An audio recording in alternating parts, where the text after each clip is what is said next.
Bienvenue dans un nouvel épisode de Regard Croisé. J'ai le plaisir de recevoir mon ami Christophe Schmitt, titulaire de la chaire entrepreneuriat à l'Université de Lorraine, président de Projectic et président de l'RPME. Christophe, bienvenue. Bonsoir Elias, merci de ton invitation. Alors, on va commencer cet entretien par une question sur l'ensemble des ouvrages que vous avez publiés, à commencer par l'Agir entrepreneurial, la fabrique entrepreneuriale, l'Agir entrepreneurial, la fabrique de l'entrepreneuriat, nouvelle perspective de recherche en entrepreneuriat et les 7 clés pour s'entreprendre. Première question, pourquoi s'entreprendre avec un S apostrophe? Alors, la question est intéressante parce que c'est vrai qu'il y a tout un parcours autour de ça. Revenir peut-être juste sur les points d'origine. Les points de départ de tout ça, c'était une comparaison internationale sur 22 pays pour comprendre la place de l'entrepreneuriat dans l'université, la place de l'entrepreneuriat pour les jeunes et tout ce qui va avec. Ça nous a amené à développer un dispositif au niveau de l'Université de Lorraine, dispositif qui aujourd'hui regroupe plus de 500 étudiants entrepreneurs. Et ce dispositif, finalement, ça a été l'objet de ma recherche. C'est-à-dire, en gros, essayer de comprendre le fonctionnement, les mécanismes, de ce qu'on met en place en termes d'entrepreneuriat, qu'est-ce qui fait que ça marche, qu'est-ce qui fait que ça bloque aussi. Et donc ces ouvrages sont chaque fois des réflexions qui viennent amener une pierre à l'édifice du dispositif qu'on a mis en place maintenant il y a une douzaine d'années. Donc l'agir entrepreneurial, c'est de montrer déjà finalement comment se positionne l'entrepreneuriat par rapport aux différents agirs. Alors on a l'agir rationnel par exemple que tout le monde connaît, une décision qui est prise de façon rationnelle. Donc on a mis en revue différents agirs pour pouvoir arriver aujourd'hui à un agir entrepreneurial qui montre que l'entrepreneuriat finalement c'est très diffus dans la société. On parle beaucoup de projets, on parle beaucoup d'entreprendre et on reviendra sur cette idée de s'entreprendre après. Donc ça veut dire que aujourd'hui on a évolué, on a des attentes qui sont différentes et il faut arriver à agir dans un contexte qui est incertain, de prendre des décisions par rapport à une situation qu'on ne connaît pas forcément. On n'est plus dans une situation sans incertitude et qui est maîtrisée. Donc l'agir entrepreneurial s'intéresse justement à ce processus de décision-action. Et décision et action, c'est pas la décision et l'action. L'action n'est que la conséquence de la décision. On peut avoir des actions qui amènent à des décisions. On peut avoir des actions qui amènent à des actions, et on peut avoir des décisions qui restent que des décisions. Donc, du coup, c'est quelque chose qui soit beaucoup plus, on dit, interrelié, et pas simplement quelque chose de linéaire. Et un entrepreneur, on le voit, il peut y avoir des décisions qui vont amener à des actions, mais on a aussi beaucoup d'actions qui vont les amener à prendre des décisions. Et notamment, nous, sur les activités qu'on mène, on permet aux étudiants très tôt d'aller sur le terrain pour pouvoir justement mieux comprendre et interagir avec les acteurs du terrain et leur permettre à ce moment-là, d'agir pour prendre des décisions et de prendre des décisions dans un contexte qu'ils connaissent mieux et qu'ils maîtrisent mieux en tant que tel. Ça nous a amené après à la fabrique de l'entrepreneuriat. Donc comment se fabrique l'entrepreneuriat? Et là, on a permis de mettre en évidence 3 dimensions qui sont moi, mon projet, mon écosystème. C'est-à-dire que un entrepreneur, souvent on l'a envisagé soit sous l'angle entrepreneur, soit sous l'angle de l'écosystème, soit sous l'angle, on va dire, du projet. Mais finalement, la plus petite unité lorsqu'on parle d'entrepreneuriat, pour moi, c'est ces 3 dimensions-là. Et ces 3 dimensions-là sont interactives. On est tout le temps en relation. On a un entrepreneur qui va choisir un projet. Ce projet, c'est pas le fruit du hasard, c'est son rapport au monde. Ce projet, c'est la traduction de ce qu'il a dans la tête. Et il va le partager avec les acteurs de l'écosystème. Et donc, il va le confronter en tant que tel. Donc ces 3 dimensions sont, encore une fois, pas linéaires, c'est-à-dire que je réfléchis dans mon coin, je monte un projet, et puis après je vais voir les personnes. Non, c'est itératif. Et chaque fois qu'on va voir des personnes, ça vient nourrir la réflexion du projet. Donc on est sur ce modèle, on va dire, à 3 dimensions. Dans la partie nouvelle perspective entrepreneuriat, on a mis en évidence que finalement, on n'est pas entrepreneur parce qu'on a décidé d'être entrepreneur, on n'est pas entrepreneur aussi parce qu'on a un projet, ou parce qu'on a un écosystème.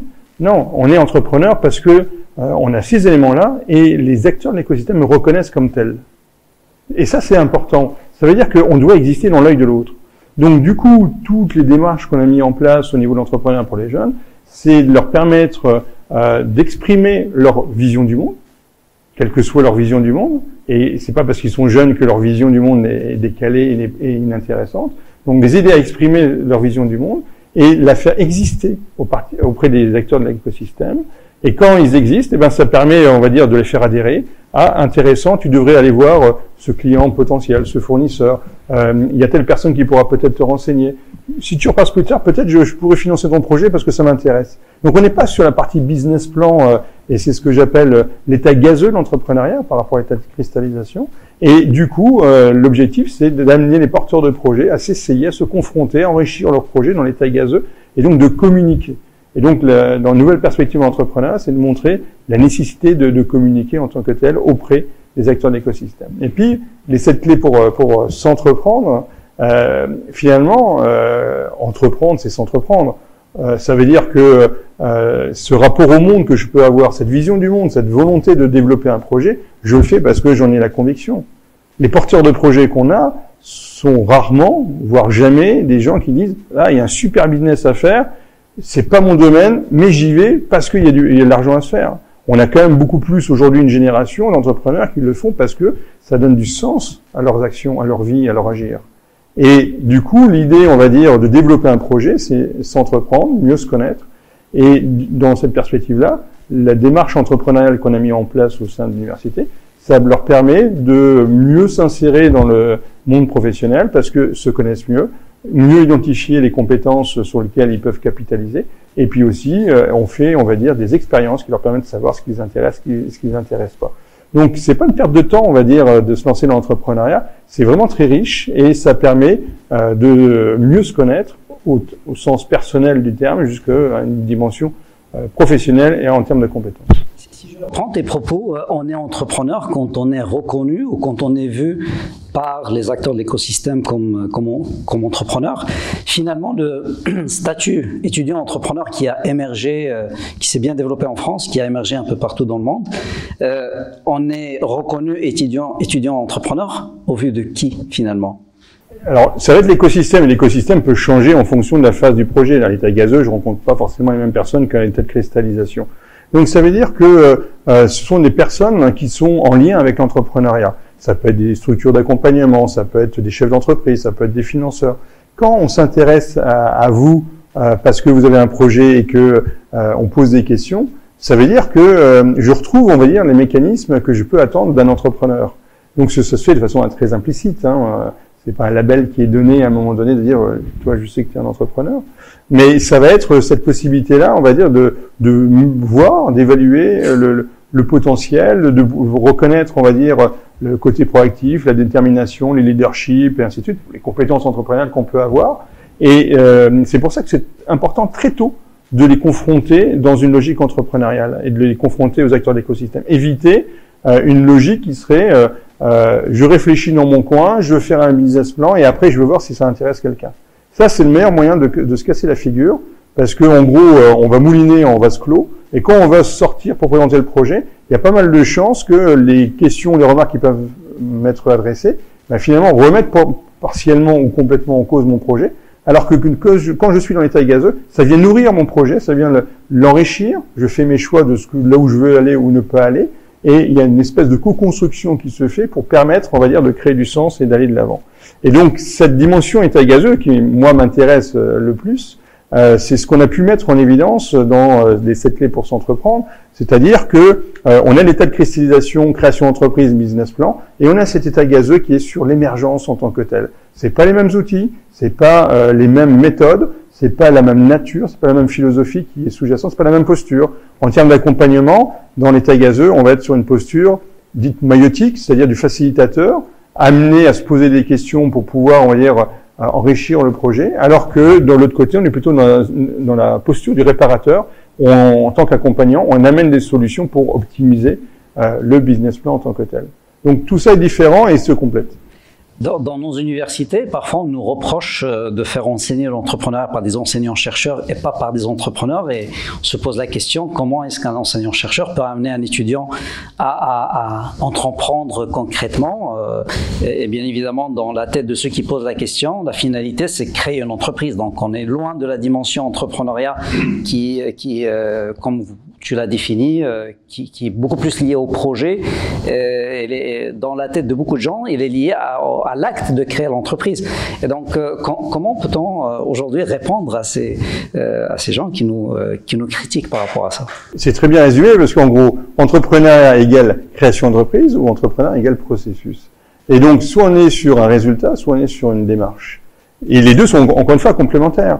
Et si on était sur la création d'entreprise, pour moi, on est sur un problème, voire un paradoxe, c'est-à-dire on amène les gens à vouloir créer des entreprises alors que finalement ils veulent pas créer d'entreprise. Parce que comme ils sont dans un processus, l'objectif c'est la création d'entreprise, mais quand ils avancent, ils s'aperçoivent que c'est pas trop leur truc. Donc on peut arriver à des choses très contre-productives en tant que telles. Par contre, si on se dit que l'objectif c'est de les amener dans une démarche entrepreneuriale, donc nous on les amène à se faire une expérience entrepreneuriale. Cette expérience va leur servir demain s'ils vont pas créer l'entreprise, parce qu'ils ont eu cette expérience, qu'ils peuvent la valoriser dans un CV. Dit autrement, dans notre logique, les étudiants entrepreneurs sont dans des logiques forcément gagnantes. Alors que dans l'autre logique, il y a des gagnants et des perdants. J'ai pas créé, je suis perdant. Donc pourquoi j'irais essayer de monter l'entreprise avec le risque de ne pas réussir et d'être pointé du doigt comme un perdant? Autant ne pas essayer. Donc si on va dans cette logique-là, oui, on n'aura pas plus d'entrepreneurs, parce que ceux qui vont venir, c'est ceux qui de toute façon auraient entrepris quoi qu'il arrive, parce que c'est leur façon de voir les choses et ils veulent avancer. Moi, ce qui va m'intéresser, c'est tous les autres qui ne sont pas forcément, on va dire, ouverts à cette dimension-là, qui ont des idées et qui pensent que c'est pas pour eux, et de les rassurer sur le fait que s'ils viennent sur l'entrepreneuriat, ils vont pas perdre leur temps, ils vont pas être dévalorisés, ils vont pas, on va dire, être recalés dans leur diplôme, et ils vont pouvoir même avoir une valeur ajoutée par rapport à des étudiants qui n'ont pas fait cette démarche-là. Dans notre colloque Projectique, on a très souvent évoqué la question d'entreprendre et d'innover au sein des universités. Je me rappelle de certains travaux dans la littérature en entrepreneuriat, comme ceux de Louis-Jacques Fillon, qui a essayé de donner un nom, il a appelé ça les acadépreneurs. Aujourd'hui, comment tu définis un acadépreneur, ou quelle place réellement l'entrepreneuriat peut avoir dans le comportement, dans l'agir d'un enseignant, mais aussi d'un acteur de la gouvernance au sein d'une université? Alors, il y a pas mal de littérature aussi sur la partie université entrepreneuriale qui a été développée. Il y a quelques années, on va dire, c'était un peu un ovni dans la façon d'aborder les choses. C'était aussi une certaine rupture. Et puis, c'était aussi deux mondes qui s'affrontaient, avec un monde considéré, on va dire, plutôt orienté sur la partie organisation entreprise, et puis de l'autre côté, un monde universitaire qui se sentait différent. Aujourd'hui, on le voit de plus en plus, et même au niveau international, la nécessité d'être dans des logiques d'appel à projet. Donc, finalement, le projet, il est présent. Et comment, on va dire, le projet, c'est quoi? C'est une vision qu'on va partager d'une recherche, d'un enseignement, d'une université, d'un programme. Donc c'est là que ça devient intéressant, parce que finalement cette dimension entrepreneuriale aujourd'hui est bien présente au sein de nos universités, de façon, on va dire, implicite en tant que telle. L'objectif, c'est pas d'en faire des entrepreneurs, mais capacité on l'a vu aussi dans le colloque, à porter des innovations en termes de formation. On a eu la Covid, on parle de ChatGPT et ainsi de suite. Ça nous amène à repenser notre façon de faire. Soit on est dans une logique, on va dire, où on essaie de garder l'ancien système, l'ancien modèle, parce qu'il nous réussissait bien et on va tout faire pour rester dedans. Ou soit on essaie, d'un autre côté, de travailler différemment et de permettre de développer et d'accompagner avec ces outils, ces méthodes. Je dis pas que c'est bien ou c'est pas bien, ce qui se passe, ça se passe. Et donc, comment on fait pour accompagner en tant que tel? Donc, toute la question, la problématique aujourd'hui de la partie, on va dire, entrepreneuriat à l'université, pour moi, c'est surtout comment on accompagne l'université dans son évolution, dans son travail, on va dire, d'adaptation par rapport aux sociétés, par rapport aux attentes qu'il peut y avoir au niveau de la société. Le mot projet revient très souvent dans les propos et dans la littérature de l'entrepreneuriat, et pourtant, on a l'impression qu'on a deux corpus de connaissances qui se parlent pas, le corpus de connaissances autour du management de projet et le corpus de connaissances autour d'entrepreneuriat. À ton avis, pourquoi on est si proche et à la fois si éloigné que ça? Tout simplement parce qu'on est dans des logiques disciplinaires et qu'on ne sait pas faire dialoguer ces disciplines. Et c'est le paradoxe aussi du management, parce que le management finalement et l'organisation. Il n'y a plus personne qui travaille sur l'organisation, tout le monde travaille sur un morceau de l'organisation. Et ça me renvoie à un papier que j'avais fait en 2011 autour justement de projet et entrepreneuriat. C'est deux communautés qui se parlent pas. Et on voyait la difficulté par rapport à ça. Il faudra peut-être du temps, une certaine maturité pour que ça se rapproche en tant que tel et qu'on se nourrisse les uns des autres. Mais moi, je plaide à ce qu'on puisse, on va dire, se rapprocher. Et on peut parler aussi d'autres dimensions. Par exemple, entreprendre, on a parlé dans le monde social. Moi, je dis, il faut aussi entreprendre dans la santé. Donc, qu'est-ce que ça donne? Comment ça permet, on va dire, d'aborder les choses sous un angle différent et de pouvoir accompagner les changements qu'il peut y avoir derrière. C'est entreprendre dans le numérique. Et donc, toutes ces questions-là, on peut se les poser, on va dire, de façon transversale et de voir comment cette logique projet peut, on va dire, avancer. Mais encore une fois, il faut accompagner. Parce qu'il suffit pas de dire j'ai un projet que c'est un projet. C'est pas parce que j'ai un projet que j'ai compris comment fonctionne un projet. Et c'est pas parce qu'on donne un projet aux étudiants qu'ils ont compris comment on pilote un projet. Donc il y a tout un enseignement à faire, et même dans des formations en dehors des managements de projets et autres, enfin en tout cas des formations qui sont dédiées, pour expliquer c'est quoi un projet, les tenants, les aboutissants, les outils qui sont derrière. Et je pense que c'est quelque chose qui est important. En tout cas, deux mondes qui ne se parlent pas aujourd'hui ou très peu et qui méritent d'aller plus loin.